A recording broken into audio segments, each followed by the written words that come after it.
In June 1941, as the Wehrmacht launched Operation Barbarossa, one of the largest clashes of armored forces in history erupted in western Ukraine, near the towns of Brody and Dubno. Often overlooked compared to later battles such as Kursk, this confrontation set the tone for the armored struggles that would dominate the Eastern Front. Its roots lay in the geopolitical and military developments of the years preceding the German invasion. The geopolitical background of the Brody-Dubno battle was shaped by the Molotov-Ribbentrop Pact of August 1939, which divided Eastern Europe into German and Soviet spheres of influence. Following the pact, the Soviet Union annexed eastern Poland, the Baltic states, and Bessarabia. This expansion pushed the Soviet western border hundreds of kilometers closer to the Reich. When Hitler decided to abrogate the pact and launch, from the German perspective, Ukraine was of enormous strategic value. It offered agricultural resources, industrial centers, and vital transportation corridors. The southern axis of Barbarossa, commanded by Field Marshal Gerd von Rundstedt's Army Group South, was tasked with advancing into Ukraine, seizing Kiev, and pushing toward the Dnieper and beyond. Within this framework, General Ewald von Kleist's 1st Panzer Group formed the spearhead. Comprising 5 panzer divisions with around 600 operational tanks, supported by motorized infantry and Luftwaffe air cover, Kleist's force represented one of the most powerful armored concentrations of the invasion. The Soviet Union, anticipating the possibility of war, but uncertain about its timing, had deployed enormous forces along its new western borders. The Southwestern Front, under General Mikhail Kirponos, was responsible for defending Ukraine. Its 5th and 6th Armies held the frontier positions, while its armored strength rested in 5 mechanized corps. These corps included the 8th, 9th, 15th, 19th, and 22nd Mechanized Corps, totaling around 4,000 tanks on paper. Among them were modern designs such as the T-34 medium tank and KV-1 heavy tank, superior in armor and firepower to most German machines. However, the majority of Soviet tanks were older models, such as the T-26 and BT series, lightly armored and often in poor mechanical condition. Military preparedness on both sides was uneven. The Germans enjoyed the advantage of surprise, well-coordinated command structures, and experience from campaigns in Poland, France, and the Balkans. Their operational doctrine emphasized speed, concentration, and deep penetration to disrupt enemy rear areas. Soviet mechanized corps, by contrast, were still being restructured in 1941. Many corps were under strength, lacking spare parts, trained crews, and sufficient fuel or ammunition stockpiles. Communications were fragile, with radios in short supply. The Soviet leadership, aware of German troop concentrations, but bound by Stalin's directive to avoid provocations, hesitated to take preemptive measures. The public sentiment in both nations reflected the wider geopolitical struggle. In Germany, propaganda emphasized the campaign as a crusade against Bolshevism and portrayed the Wehrmacht as invincible after victories in Western Europe. In the Soviet Union, the population was caught between official denials of imminent conflict and the shock of sudden invasion. When German armored spearheads crossed the frontier on 22 June 1941, the Red Army was ordered to mount immediate counteroffensives, setting the stage for the Brody-Dubno battle. Thus, the conditions for one of the largest tank battles of the Army Group South sought to deliver rapid blows that would collapse Soviet resistance in Ukraine, while Kirponos's Southwestern Front prepared to throw its mechanized corps into counterattacks to halt the German advance. The confrontation that followed would last nearly a week, involve thousands of tanks, and result in enormous casualties, offering a brutal preview of the armored clashes that would later define the Eastern Front.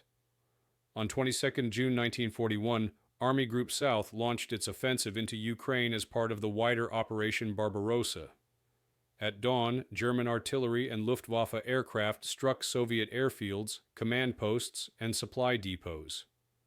Within hours, the 1st Panzer Group under General Ewald von Kleist crossed the border, spearheading the drive eastward. Panzer divisions pushed rapidly through frontier defenses, supported by motorized infantry and close air support. In the first 2 days, the Germans advanced up to 60 kilometers, seizing key river crossings and threatening to envelop Soviet formations positioned along the frontier. The Soviet Southwestern Front, commanded by General Mikhail Kirponos, faced immense pressure. Its 5th and 6th Armies, deployed along the border, suffered heavy bombardments and the destruction of hundreds of aircraft on the ground. Despite this, Stavka issued immediate orders for counterattacks. Stalin's directive to halt the invaders at the frontier left little room for strategic withdrawal. Mechanized corps stationed behind the front line were instructed to concentrate against the advancing German spearheads, aiming to blunt the momentum of Kleist's panzer group before it could reach deeper into Ukraine.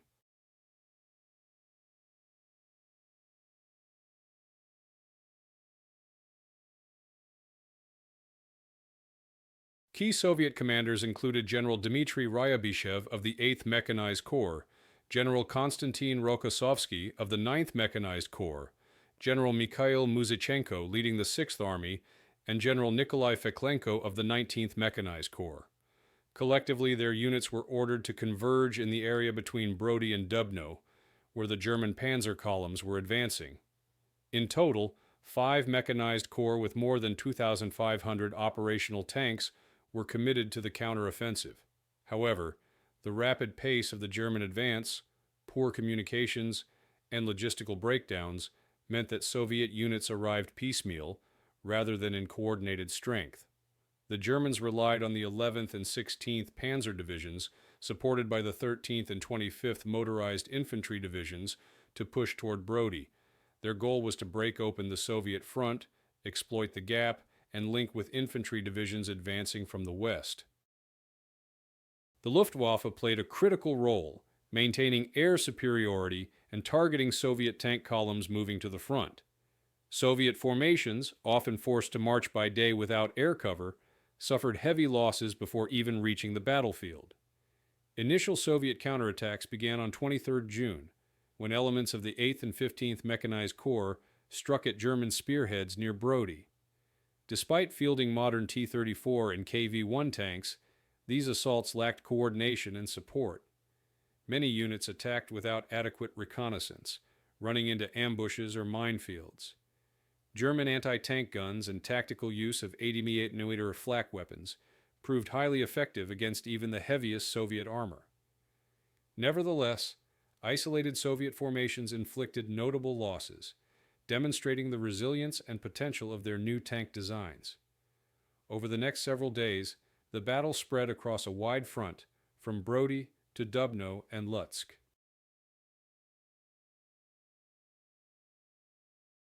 Soviet commanders attempted to encircle German divisions by launching converging attacks from multiple mechanized corps.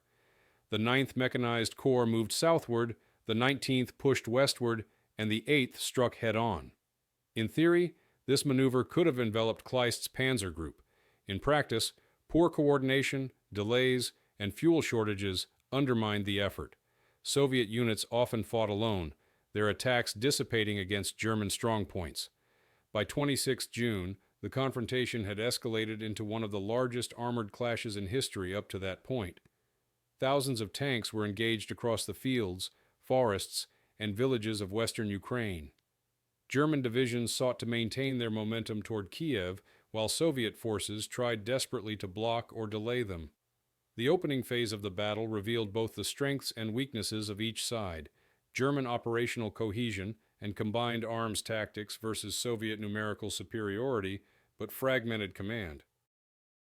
The contest was far from decided, and both sides braced for the intense clashes that would follow.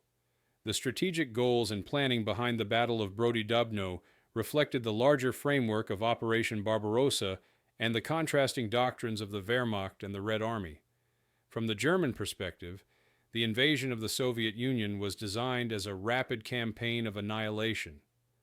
Army Group South, under Field Marshal Gerd von Rundstedt, had the mission of advancing through Ukraine, capturing Kiev, and crossing the Dnieper River to secure the industrial and agricultural resources of the region. Within this plan, General Ewald von Kleist's 1st Panzer Group was the decisive arm. Its 5 panzer divisions, 9th, 11th, 13th, 14th, and 16th, supported by motorized infantry and Luftwaffe formations, were to break through the frontier defenses and thrust deep into Soviet territory, encircling enemy armies and cutting their retreat routes. Kleist's operational objective during the last week of June 1941 was to capture Lutsk, Dubno, and Brody and to drive further east toward Rovno and Zhytomyr. By achieving this, the 1st Panzer Group would split the Soviet 5th and 6th Armies, disrupt the Southwestern Front's defenses, and open the way to Kiev. German planning emphasized speed, encirclement, and coordination between armor, infantry, and air power. Supplies were calculated for a rapid advance, with fuel and ammunition depots moved forward along captured railways. The Luftwaffe's task was to maintain air superiority, interdict Soviet movements, and provide close support for the panzers. The Soviet strategic goals, Stalin and the Stavka, unwilling to concede territory so soon after the invasion, ordered immediate counterattacks to destroy the German spearheads before they could advance further into Ukraine. The Southwestern Front under General Mikhail Kirponos was instructed to commit its mechanized corps in a coordinated blow against Kleist's advancing panzer divisions. The idea was to concentrate overwhelming armored strength in the Brody-Dubno sector, deliver flank attacks on the German columns, and encircle or destroy them before they reached the Dnieper. On paper, the Soviet Mechanized Corps offered formidable power. The 8th Mechanized Corps under General Dmitry Ryabyshev had nearly 900 tanks, including over 100 modern T-34s and KV-1s. The 9th Mechanized Corps under Konstantin Rokossovsky fielded about 300 tanks, while the 15th Mechanized Corps under General Ignaty Karpetso had 700. The 19th Mechanized Corps brought another 450, and the 22nd added around 250. Altogether, more than 2,500 operational tanks were assigned to the counteroffensive. In theory, this dwarfed the 600 tanks of Kleist's 1st Panzer Group. However, in practice, Soviet planning suffered from significant flaws. Logistics represented the most serious weakness. Many Soviet tanks, particularly the BT-7s and T-26s that made up the majority, were mechanically unreliable and had already suffered breakdowns during the marches to the front. Spare parts were scarce, fuel supplies were insufficient, and maintenance units were overwhelmed. Communications also hampered coordination. Most Soviet tanks lacked radios, forcing commanders to rely on flags or couriers in battle. The newly expanded mechanized corps were still unfamiliar with large-scale operations. Many of their officers had been promoted hastily, and training was incomplete. German Kleist's orders emphasized maintaining offensive momentum and exploiting the initial shock of the invasion. He did not expect to face thousands of tanks converging on his spearheads. German intelligence reports before Barbarossa had identified Soviet mechanized forces, but underestimated both their numbers and the quality of newer models. The appearance of T-34s and KV-1s came as an unpleasant surprise to German crews, though superior German tactics and anti-tank weapons mitigated this threat. Despite the weaknesses of Soviet logistics, the Stavka believed that numerical superiority could compensate. Stalin's insistence on counteroffensives at the frontier reflected his political calculation that allowing the Wehrmacht deep into Soviet territory would undermine morale and give Germany access to critical resources. Orders issued between 23 and 25 June directed the Southwestern Front to concentrate its mechanized corps in a pincer against Kleist's 1st Panzer Group. The 8th and 15th Mechanized Corps would strike from the south near Brody, while the 9th and 19th would attack from the north near Dubno, aiming to envelop German panzer divisions advancing toward Rovno. The execution of these plans, however, revealed the disparity between theoretical goals and practical realities. Soviet forces had to march up to 500 kilometers in some cases to reach the battlefield. Many tanks broke down en route. Fuel convoys were attacked by the Luftwaffe, and units arrived on the battlefield exhausted and under strength. Coordination between corps was poor, with attacks often launched at different times and against different objectives. Instead of a concentrated strike, the Soviets delivered a series of fragmented assaults that Kleist's panzers were able to repel in detail. German logistics, by contrast, were better prepared for rapid operations.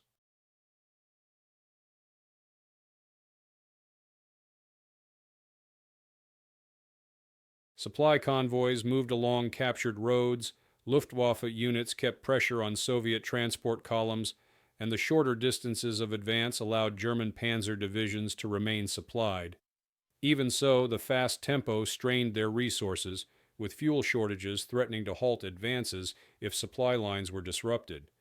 Kleist relied heavily on captured Soviet fuel and ammunition to sustain his divisions. The propaganda dimension also shaped perceptions. German communiques emphasized the destruction of Soviet mechanized forces and portrayed the battle as confirmation of German superiority. Soviet announcements initially downplayed setbacks, highlighting instead the heavy resistance being offered. Within the Red Army, commanders faced enormous pressure to deliver results regardless of losses, contributing to repeated assaults against fortified German positions even when the Germans sought rapid encirclement and advance to Kiev, while the Soviets aimed to halt them with a concentrated armored counteroffensive. In theory, Soviet numerical superiority could have inflicted a devastating blow on the 1st Panzer Group. In practice, logistical shortcomings, fragmented planning, and German operational cohesion would shape the course of the battle. The days ahead would see thousands of tanks clash across western Ukraine, producing a contest of unprecedented scale whose lessons would echo in the later armored battles of the war. The clash at Brody Dubno began in earnest between 24 and 27 June 1941, when Soviet Mechanized Corps, moving under orders from the Southwestern Front, began their counteroffensive against Kleist's 1st Panzer Group. What unfolded was a chaotic yet colossal confrontation across hundreds of square kilometers in western Ukraine, stretching from Lutsk to Brody, Dubno, and Rovno. It involved nearly 3,000 Soviet tanks of various models and approximately 600 German tanks, supported by motorized infantry, artillery, and the Luftwaffe. It was the largest tank battle in history up to that point, eclipsed only later by engagements such as Kursk. The first engagements occurred on 24 June near Lutsk, where the 9th Mechanized Corps, under Konstantin Rokossovsky, attempted to strike the northern flank of the German advance. Rokossovsky's corps, though relatively small with about 300 tanks, included some of the best-trained Soviet crews and a number of modern T-34 and KV-1 tanks. His forces achieved local successes, disrupting German infantry and destroying lighter German Panzer II and Panzer 35T models. However, Rokossovsky lacked support on his flanks, and by the end of the day, his units had to withdraw to avoid encirclement, having lost dozens of tanks in the process. Meanwhile, to the south, the 8th Mechanized Corps under Dmitry Ryabyshev launched its assault from the Brody sector. With nearly 900 tanks, it was one of the strongest mechanized corps in the Red Army.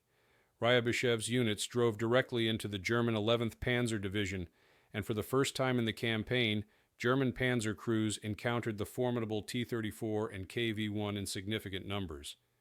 German anti-tank guns, which were effective against lighter Soviet machines, struggled to penetrate the armor of the newer models. Accounts describe KV-1s withstanding dozens of hits before being disabled, forcing German units to employ 88mm flak guns in direct fire roles.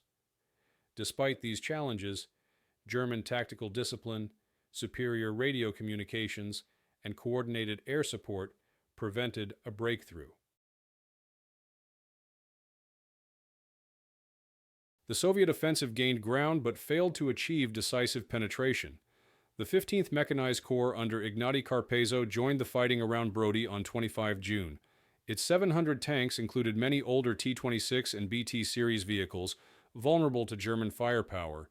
Poor coordination between the 8th and 15th Corps meant that their attacks did not converge at the same time, giving Kleist's divisions the opportunity to defeat each assault separately. Luftwaffe dive bombers, particularly the Ju-87 Stukas, inflicted devastating losses on Soviet tank columns, which often had to move in daylight due to lack of concealment. Entire battalions were reduced to wrecks before they reached the front. The 19th Mechanized Corps under General Feklenko entered the battle near Dubno with around 450 tanks. Its attack was intended to strike at the German 16th Panzer Division, but logistical difficulties slowed its advance. Fuel shortages forced many tanks to be abandoned en route. Those that did arrive engaged in fierce battles with German spearheads, at times halting their progress, but again lacking coordination with neighboring Soviet corps. By 26 June, the fighting had spread across a wide arc. At Dubno, Brody, and Lutsk, Soviet tanks clashed head-on with German panzers, sometimes in engagements involving hundreds of vehicles. In one encounter near Dubno, Soviet crews attempted mass charges of T-34s against German positions, briefly overwhelming the defenders before being cut down by concentrated artillery and airstrikes. German panzer divisions, though outnumbered, used maneuver and communication to outflank Soviet formations, isolating and destroying them in smaller engagements. The Luftwaffe played a decisive role throughout these opening engagements. With control of the air, German aircraft attacked Soviet tank concentrations, supply columns, and rear areas. Soviet Mechanized Corps, already struggling with fuel shortages and mechanical failures, suffered further losses when fuel trucks were destroyed and roads blocked by wreckage. This prevented effective resupply and left many Soviet tanks immobilized even before reaching the battlefield. Civilians in the region witnessed devastation as battles raged through towns and villages. Columns of burning tanks and strafing aircraft turned fields into graveyards of machines. Many civilians fled, while others were caught between advancing and retreating armies, enduring bombardment and destruction of property. Local infrastructure, including bridges and railways, was destroyed in the fighting, further complicating Soviet logistical efforts. Despite enormous Soviet commitment, the opening clashes highlighted systemic weaknesses. Soviet attacks were fragmented. Communications between corps and higher headquarters were frequently severed, leaving commanders with little information about neighboring units. German divisions, smaller in numbers but cohesive in execution, could exploit these gaps. By the end of 27 June, the battle remained unresolved, but the pattern was clear. Soviet Mechanized Corps were launching massive assaults, often with bravery and numerical strength, but the lack of coordination, logistical collapse, and German tactical superiority prevented decisive success. The Wehrmacht had been checked temporarily, but it retained its momentum. The opening engagements of the Brody-Dubno battle revealed both the potential of Soviet armored forces and the profound challenges they faced in realizing it. The stage was set for the escalation that would follow in the coming days. As both the escalation of the Brody-Dubno battle unfolded between 27 June and 30 June 1941, as both Soviet and German commands poured additional resources into the struggle.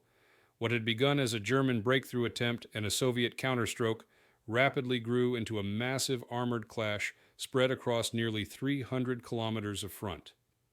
The Soviets committed 5 mechanized corps with more than 2,500 tanks into repeated assaults, while Kleist's 1st Panzer Group fought to preserve momentum with roughly 600 operational tanks, heavily supported by motorized infantry and the Luftwaffe.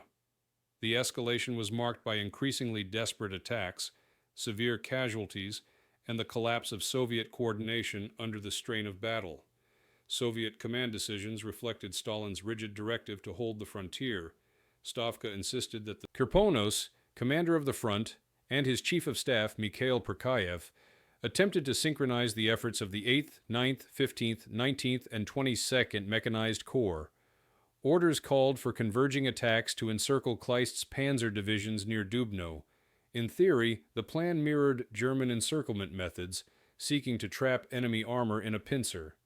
In practice, logistical breakdowns and shattered communications ensured that these attacks reached the battlefield at different times and places, rarely coordinating to achieve decisive results.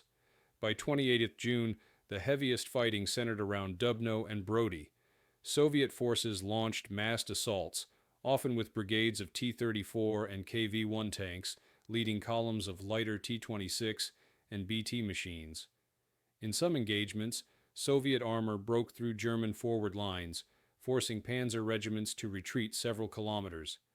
One Soviet report claimed that a KV-1 withstood dozens of hits. However, these local successes could not be sustained. German 80-kilometer flak guns, concentrated artillery, and Stuka dive bombers systematically destroyed advancing columns. Without infantry and artillery support, Soviet tanks often became isolated and encircled. Casualties rose sharply during this phase. Soviet corps lost hundreds of tanks within days, not only to enemy fire but also to mechanical breakdown and fuel shortages. In the 8th Mechanized Corps alone, nearly half of its 900 tanks were destroyed or abandoned by the end of June. The 15th Mechanized Corps lost more than 500 tanks in a similar period, many immobilized on the battlefield for lack of fuel. German losses were also significant. In some divisions, up to a third of tanks were temporarily disabled by combat or mechanical issues, though German repair units were able to return many to service.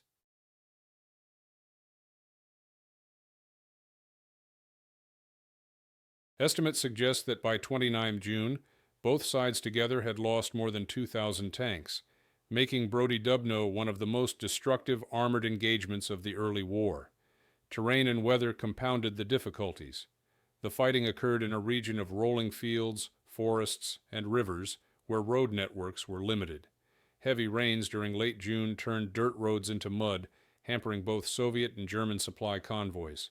Soviet units, advancing long distances from depots, often ran out of fuel in the middle of combat. Tanks were abandoned by their crews and left behind. German units, advancing shorter distances but dependent on captured Soviet fuel, also experienced shortages. This logistical strain slowed the tempo of operations and left both sides vulnerable to sudden counterblows. Civilians suffered directly from the escalation. Towns such as Brody, Dubno, and Lutsk were bombed, shelled. Villages caught between the lines were destroyed in artillery barrages or set alight during German scorched earth operations. Thousands of civilians fled eastward, creating streams of refugees that clogged roads already crowded with retreating Soviet troops and advancing German columns. The chaos contributed to Soviet supply breakdowns as transport routes were blocked and depots lost. Politically, the escalation intensified tensions within both commands. In the Soviet Union, Stalin demanded explanations for the failure to stop Kleist's advance despite the massive numerical superiority in tanks. Kirponos and his subordinates sent repeated reports describing fuel shortages, mechanical failures, and air attacks, but these explanations were met with orders for further counterattacks. On the German side, commanders within Army Group South expressed concern that the Soviet armored resistance was stronger than expected. Kleist warned that his panzers were being worn down in constant combat, but higher command insisted that the advance toward Kiev continue without pause. The morale of soldiers reflected the intensity of the struggle. Soviet crews often entered battle with determination, but repeated defeats and catastrophic losses eroded confidence. Entire brigades were reduced to remnants within days. German troops, though buoyed by their ability to repel numerically superior forces, were shocked by the resilience of Soviet counterattacks and the performance of the T-34 and KV-1. Many German reports acknowledged that these tanks were superior to most of their own models in armor and firepower, requiring improvisation and concentration of heavy weapons to counter. By the end of June, the escalation phase had consumed both sides. The Soviets, despite enormous losses, still sought to mount further counterattacks. The Germans, though battered, maintained cohesion and control of the battlefield, slowly pushing eastward toward Rovno and Zhytomyr. The crisis for the Soviet Southwestern Front deepened as its mechanized corps were bled white, leaving infantry armies exposed to encirclement. The escalation at Brody Dubno thus turned into a war of attrition that the Soviets could not afford, but which the Germans could not ignore. The crisis of late June revealed the limits of both Soviet mechanized strength and German offensive capacity. For the Soviets, numerical advantage was squandered by poor planning, logistics, and fragmented execution. For the Germans, tactical superiority could not obscure the vulnerability of their panzers to the new Soviet designs and the immense strain on their resources. The escalation of the battle underscored the brutality of armored warfare on the Eastern Front and foreshadowed the even larger clashes that lay ahead. The peak of the Battle of Brody Dubno came between 29 June and 1 July 1941, when the scale of the confrontation reached its highest intensity. By this stage, nearly all 5 Soviet mechanized corps of the Southwestern Front had entered the battle, committing what remained of their armored strength in a desperate attempt to repel Kleist's 1st Panzer Group. The fighting concentrated along the triangle of Brody, Dubno, and Lutsk, with local engagements spreading across dozens of villages and highways. The battle was fluid, chaotic, and devastating, involving thousands of tanks in simultaneous clashes across a vast area. On the Soviet side, the 8th Mechanized Corps under Dmitry Ryabyshev, initially one of the strongest with 900 tanks, was severely depleted after days of combat. Still, it pressed on with attacks against the German 11th Panzer Division near Brody.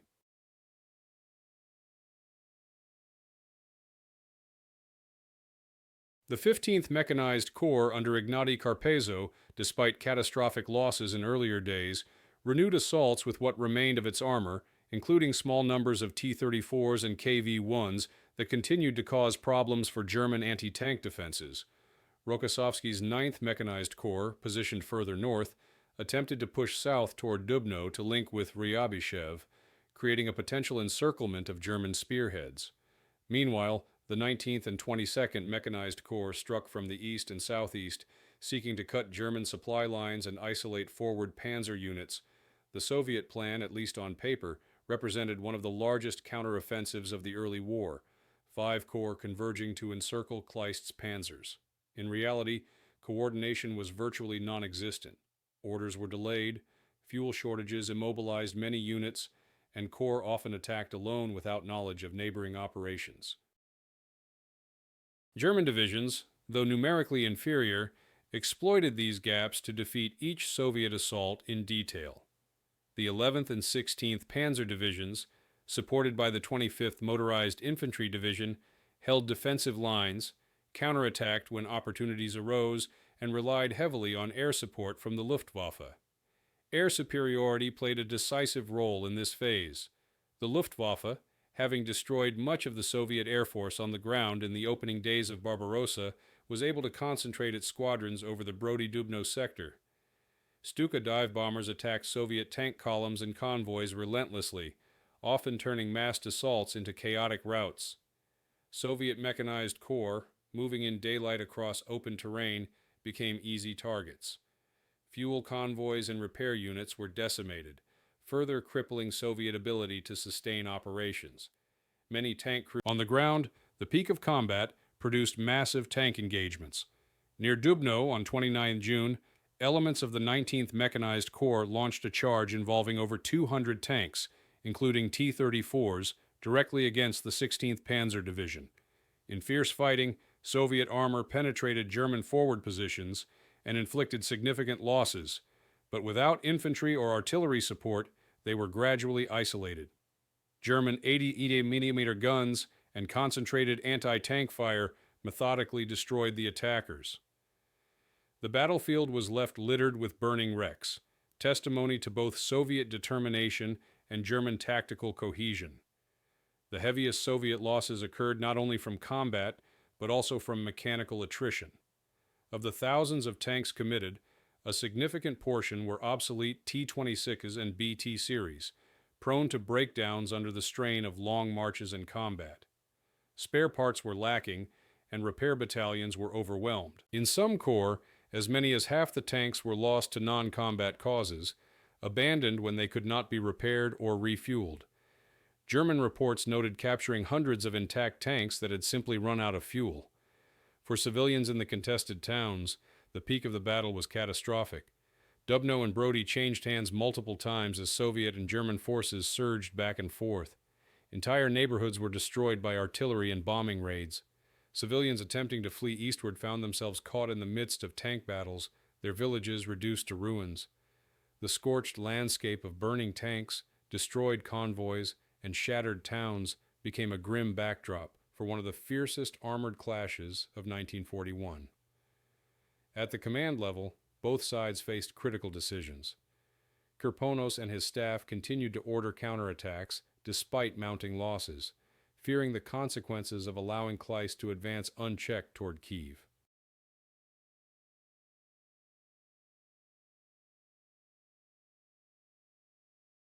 Stalin himself demanded that resistance be pressed at all costs.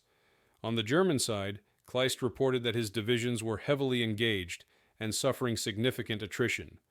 Requests for reinforcement and rest were denied. The drive toward Kyiv could not be delayed. German commanders, though confident in their tactical superiority, recognized that Soviet resistance was far stronger than anticipated. By 30th of June, the Mechanized Corps were nearing exhaustion. The 8th Mechanized Corps had fewer than 100 operational tanks remaining. The 15th Corps was virtually destroyed. Rokossovsky's 9th Corps retained some combat strength, but was increasingly isolated. The 19th and 22nd Corps, having advanced into German rear areas, now faced encirclement themselves as German units counterattacked. In total, Soviet forces had committed. German losses were smaller, several hundred tanks disabled or destroyed, but their divisions remained operational, able to continue the advance. The peak of the Brody-Dubno battle thus revealed the full scope of Soviet determination and the limits of its execution in 1941. Despite unprecedented numbers, Soviet mechanized corps were unable to achieve their objectives, undone by poor coordination, logistical collapse, and German combined arms superiority.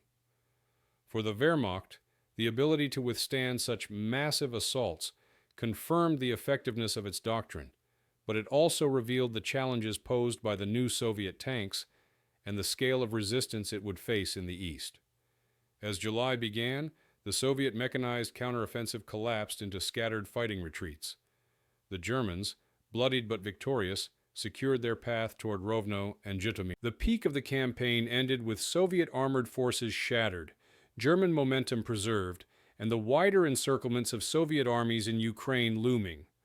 The Brody-Dubno battle had reached its climax, and in its aftermath lay both devastation and lessons that would shape the conduct of future armored warfare on the Eastern Front. As July 1941 began, the shattered remains of the Soviet Mechanized Corps struggled to regroup and adapt to the relentless German advance. The resistance phase of the Brody-Dubno battle was defined not by sweeping maneuvers or massed armored charges, but by improvised defensive stands, scattered counterattacks, and desperate efforts to slow the Wehrmacht long enough for the southwestern front to establish a new line east of the battlefield. Though the Soviet counteroffensive had failed to achieve its strategic aim of halting Kleist's 1st Panzer Group, it had not. Instead, isolated units, rear guards, and small groups of surviving tanks continued to resist, buying time with localized actions that bore little resemblance to the grand plans of late June. The surviving elements of the 8th Mechanized Corps under Dmitry Ryabyshev were pulled back to reconstitute near Tarnopol after losing more than 600 tanks in a week. With fewer than 100 machines left operational, Ryabyshev focused on maintaining cohesion among his exhausted men rather than mounting new offensives. The 15th Mechanized Corps, devastated by airstrikes and encirclements, ceased to exist as an organized formation. Its remnants were absorbed into nearby armies as ad hoc units. Rokossovsky's 9th Mechanized Corps, still retaining some T-34s and KV-1s, proved more resilient. Rokossovsky withdrew his forces methodically, regrouping around Rovno to delay German spearheads with His disciplined leadership, though unable to reverse the tide, ensured that his corps retained combat value long after others had been reduced to fragments. The 19th and 22nd Mechanized Corps, which had attempted to strike into German rear areas, now faced the consequences of overextension. Their attacks lacked coordination with neighboring units, and when German divisions counterattacked with concentrated armor and air support, these corps were trapped in exposed positions. Hundreds of tanks were destroyed or abandoned. Survivors retreated eastward in small groups, harassed constantly by Luftwaffe strafing and by German mobile detachments cutting roads. By early July, the Southwestern Front's once vast armored strength had been reduced to a fraction of its paper total. Despite the catastrophic losses, Soviet commanders sought to adapt. Local counterattacks were still ordered, often carried out by small detachments of 10. These actions, while unable to alter the operational situation, forced German panzers to fight continually, slowing their rate of advance. In some cases, Soviet tankers ambushed German supply convoys, destroying fuel trucks and buying a few precious hours of delay. Even isolated KV-1s, when deployed defensively in villages or forests, could hold up German columns until flak guns or concentrated artillery were brought forward. German records reflect frustration at the persistence of Soviet resistance. Though Kleist's divisions continued to advance toward Rovno and Zhytomyr, progress was slower than the rapid breakthroughs seen in the northern and central sectors of Barbarossa. The 16th Panzer Division, for example, reported repeated clashes with small groups of Soviet tanks, which inflicted unexpected losses before being destroyed.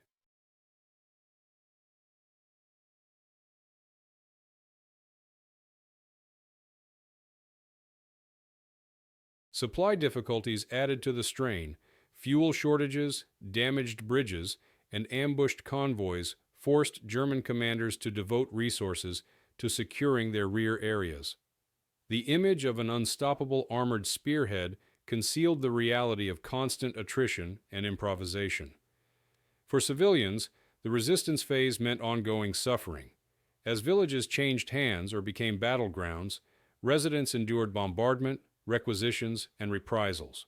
Some locals assisted Soviet units by guiding them through forests or hiding survivors, while others, under German occupation, were forced into labor or punished for suspected partisan activity. Refugee streams continued eastward, complicating Soviet logistics as roads were choked with civilians fleeing the front. The psychological toll on both armies was profound. For Soviet troops, the collapse of entire mechanized corps within days created despair, but also hardened determination among those who survived. Accounts describe tank crews fighting to the last shell before destroying their vehicles to prevent capture. German soldiers, while buoyed by overall success, became increasingly aware that Soviet resistance would not collapse easily. Reports noted the strength of the T-34 and KV-1, the resilience of Soviet troops under fire, and the sheer scale of forces committed, raising questions about the assumption that the campaign would be won within weeks. Innovation also emerged amid desperation. Soviet commanders experimented with dispersing tanks into smaller groups rather than concentrating them in corps-sized assaults, increasing their survivability against Luftwaffe airstrikes. Infantry units improvised anti-tank defenses with Molotov cocktails, mines, and artillery fire coordinated against advancing panzers.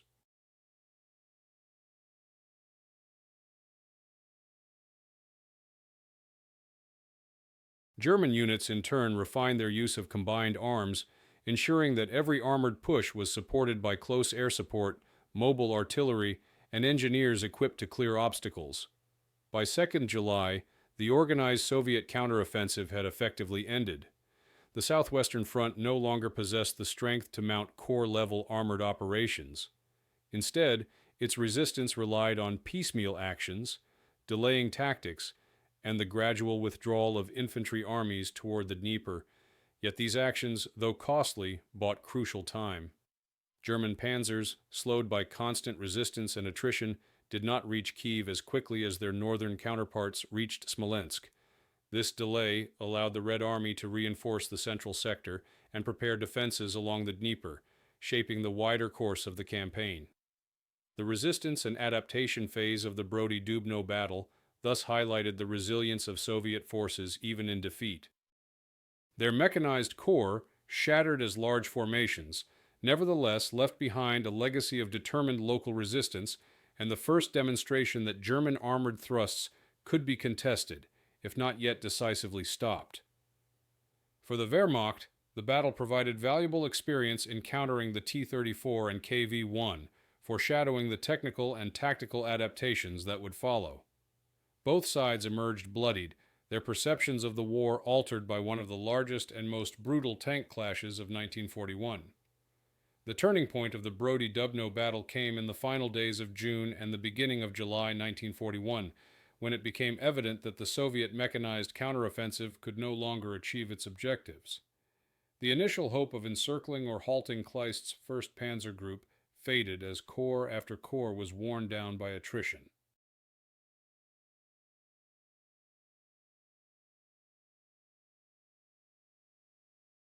German forces, though heavily engaged in suffering their own losses, retained operational cohesion, while Soviet units were fragmented, short of fuel, and often operating without reliable communication or supplies. One of the critical factors was the loss of Soviet command coordination. Orders from Kirponos's southwestern front to his mechanized corps arrived late or were contradicted by rapidly changing battlefield conditions.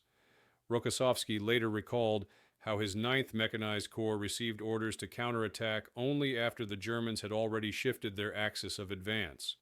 Instead of delivering a concentrated strike, Soviet corps launched disconnected attacks, allowing German divisions to meet and defeat them sequentially.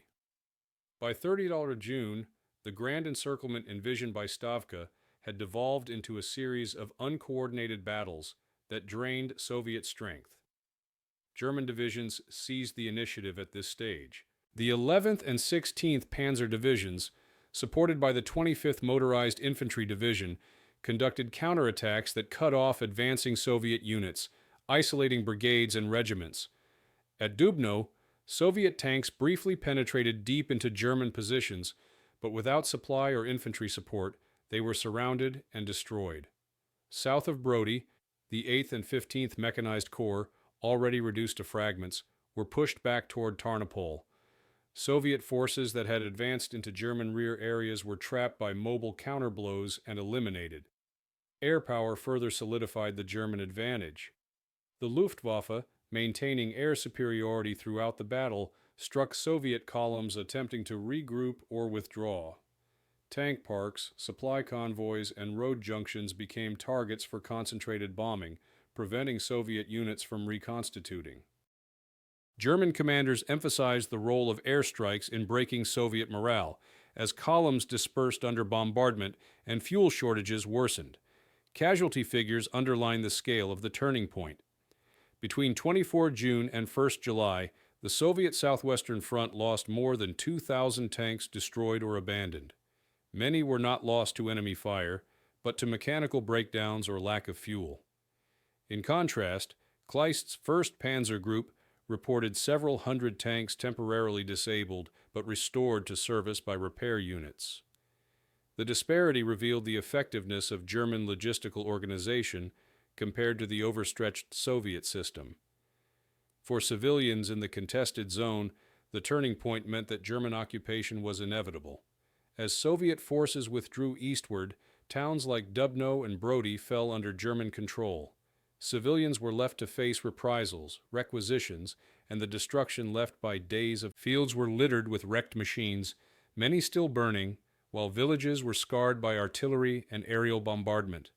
The broader repercussions of the turning point were significant. For the Soviets, the destruction of their mechanized corps in western Ukraine meant that the Southwestern Front no longer possessed armored reserves capable of major counteroffensives. Infantry armies remained, but without tank support, they were vulnerable to encirclement. For the Germans, the successful containment and destruction of Soviet armor confirmed their ability to maintain momentum despite numerical inferiority. Yet the cost and intensity of the fighting also revealed that Soviet resistance was stronger than anticipated, a lesson that foreshadowed the long struggle to come. By early July, the battle was no longer a contest of equal armored forces. The Soviets had lost the capacity to strike back in strength, and the Wehrmacht had regained freedom of maneuver. The turning point at Brody-Dubno marked the collapse of the Soviet counteroffensive and ensured that the road to Kiev remained open for Army Group South. It was a moment when Soviet ambition gave way to harsh reality, shaping the next phase of the campaign in Ukraine. By the first days of July 1941, the Battle of Brody-Dubno had shifted decisively in favor of the Wehrmacht. The Soviet counteroffensive, conceived as a massive pincer designed to halt and even encircle Kleist's 1st Panzer Group, had exhausted itself. What followed was the grim aftermath, as Soviet mechanized formations attempted to withdraw or regroup, only to suffer further losses under relentless German pursuit. The destruction of Soviet armored strength in this battle cleared the way for the withdrawal of Soviet forces began under chaotic circumstances. By 2nd July, the 8th Mechanized Corps had been reduced from nearly 900 tanks to fewer than 100. The 15th Mechanized Corps, once boasting 700 machines, was virtually annihilated. The 19th and 22nd Mechanized Corps, which had attempted to strike into German rear areas, were cut off and destroyed in piecemeal engagements. Rokossovsky's 9th Mechanized Corps, which had fought more coherently than others, still retained small groups of T-34s and KV-1s, but even these units were now short of fuel and ammunition. The dream of halting the German advance with concentrated armored power had collapsed. What remained was a fighting retreat eastward. German forces pressed their advantage ruthlessly. Kleist's panzer divisions, despite sustaining several hundred tanks disabled in combat, had kept their formations intact and were able to exploit their success. Repair battalions restored many damaged panzers, ensuring that the 1st Panzer Group retained striking power. The 11th and 16th Panzer Divisions drove toward Rovno, while motorized infantry divisions moved to secure Dubno and Brody. Soviet resistance stiffened in places, with rearguard actions conducted by small tank groups or infantry units supported by artillery, but these actions could only delay the inevitable. The Luftwaffe remained a decisive factor during the withdrawal phase. Soviet columns retreating along crowded roads were relentlessly attacked from the air. Bombing raids destroyed bridges, fuel convoys, and retreating vehicles, scattering units and leaving many stranded. Soviet air forces, already devastated in the opening days of Barbarossa, could offer little protection. The dominance of German aircraft meant that even organized retreats turned into routs when struck from the air. Casualty figures during the withdrawal were catastrophic for the Red Army. Of the more than 2,500 tanks committed to the battle, fewer than 800 remained by early July, and many of those were damaged or immobile. The Germans, while acknowledging the destruction of large numbers of Soviet armor, also admitted to losing several hundred panzers, disabled or destroyed. However, the German ability to recover and repair vehicles allowed them to retain effective combat power, while the Soviets lacked the logistical and technical means to restore their losses. In human terms, Soviet mechanized corps reported tens of thousands of casualties, including killed, wounded, and missing. Many formations ceased to exist as coherent units. Civilians in the region endured severe consequences as the front shifted eastward. With Soviet forces retreating, many villages and towns were left defenseless. German occupation authorities and advancing troops imposed requisitions of food and livestock, while local populations faced harsh reprisals for suspected partisan activity. The devastation of days of tank battles left the countryside littered with wrecks and corpses, while burned-out towns like Dubno bore witness to the ferocity of the fighting. For many civilians, the aftermath meant the beginning of a long and brutal occupation. Politically, the withdrawal highlighted the failure of Soviet pre-war planning. Stalin's insistence on counterattacks at the frontier had resulted in the destruction of the Red Army's most powerful mechanized corps without halting the enemy advance. Reports sent to Stavka detailed the catastrophic losses, but commanders were instructed to continue resistance at all costs. The defeat at Brody Dubno was overshadowed in official accounts by subsequent events, such as the encirclement battles at Smolensk and Kiev, but it represented one of the most costly defeats of the opening phase of Barbarossa. For the Germans, the aftermath of Brody Dubno reinforced their confidence in the feasibility of the campaign.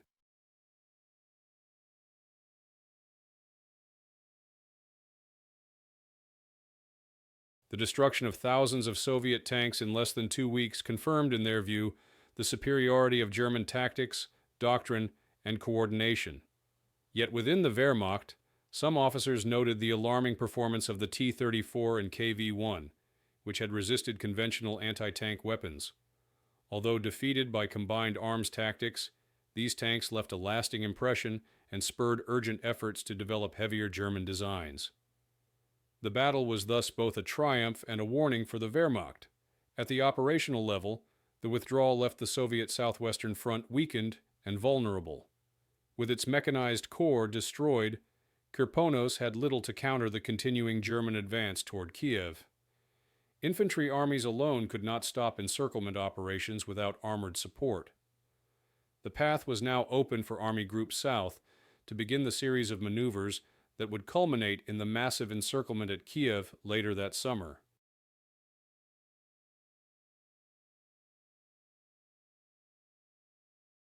The immediate consequences of the withdrawal were grim. Soviet forces retreated eastward in disarray, leaving behind wrecked equipment and prisoners. German divisions advanced rapidly, capturing Rovno and pushing toward Zhytomyr.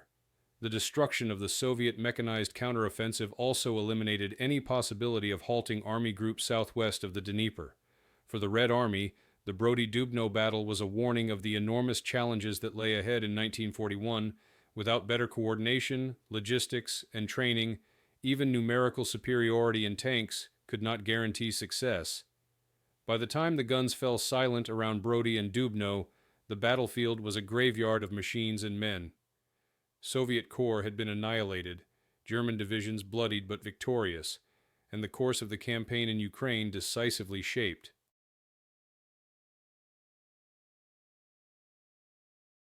The aftermath was not simply a Soviet defeat, but the destruction of an entire armored counteroffensive that had once promised to alter the trajectory of Barbarossa. Instead, it cleared the way for the Wehrmacht to continue its advance, leaving behind a devastated land and a shattered Red Army struggling to recover. The legacy of the Battle of Brody-Dubno has often been overshadowed by later and more famous clashes of armored forces, such as Stalingrad and Kursk. Yet its scale and consequences make it one of the most significant battles of the opening weeks of Operation Barbarossa. It was the first time that the Red Army committed its newly created mechanized corps in massive numbers, and the result revealed both the potential and the severe limitations of Soviet armored warfare in 1941. Militarily, the battle demonstrated that numerical superiority alone could not. The Soviets fielded more than 2,500 tanks, many of them modern T-34s and KV-1s, against roughly 600 panzers of Kleist's 1st Panzer Group. Yet despite this advantage, the mechanized corps suffered catastrophic losses, with over two-thirds of their strength destroyed or abandoned. The reasons lay in systemic weaknesses. Most Soviet tanks were obsolete models like the T-26 and BT series, prone to breakdowns, while fuel shortages and Luftwaffe air supremacy left even advanced tanks stranded. The German use of radios in nearly all their vehicles, disciplined combined arms tactics, and effective logistics allowed them to prevail despite being outnumbered. For the German army, Brody-Dubno reinforced confidence in blitzkrieg methods, proving that well-coordinated mechanized operations supported by air power could overcome larger enemy forces. Yet it also exposed vulnerabilities.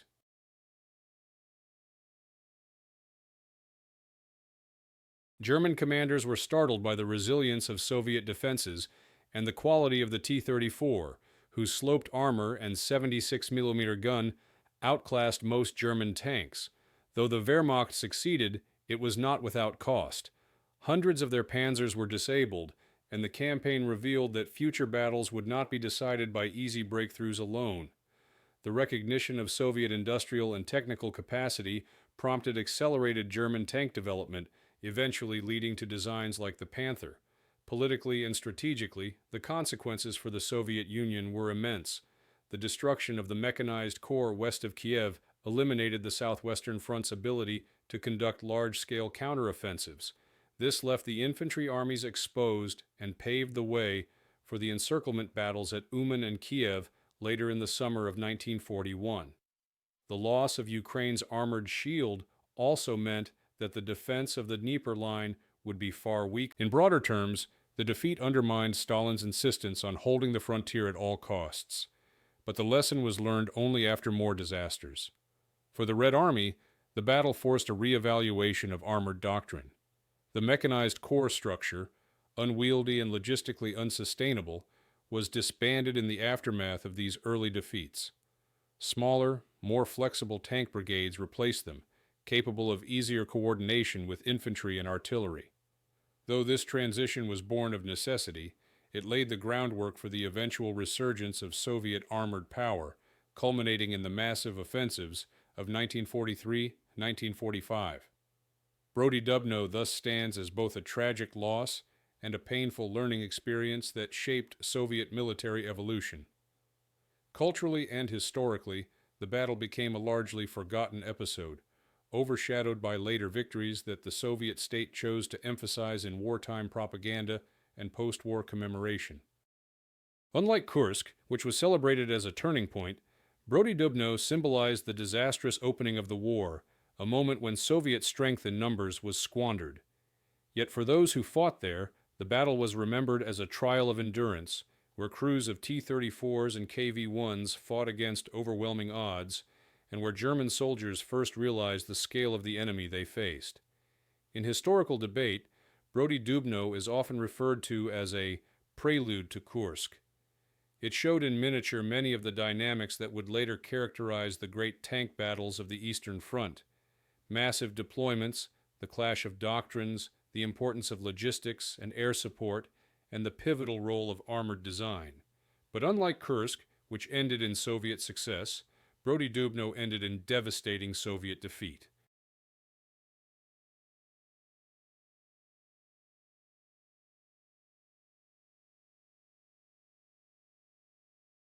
Its significance lies not in triumph, but in the lessons extracted, about the necessity of coordination, the limits of numbers, and the emerging contest between German and Soviet industrial capacities. Ultimately, the legacy of the battle is twofold. For the Wehrmacht, it confirmed their operational dominance in the summer of 1941, yet it also served as an early warning that the Soviet Union could not be defeated quickly. For the Red Army, it was a catastrophe that highlighted the unpreparedness of its forces, but also marked the beginning of adaptation. In the wreckage of thousands of tanks and the loss of tens of thousands of men, the Soviet command began to grasp the realities of modern armored warfare. The forgotten tank battle at Brody Dubno remains one of the defining episodes of the first phase of the war in the East, a brutal lesson in both the promise and the peril of mechanized conflict on an unprecedented scale.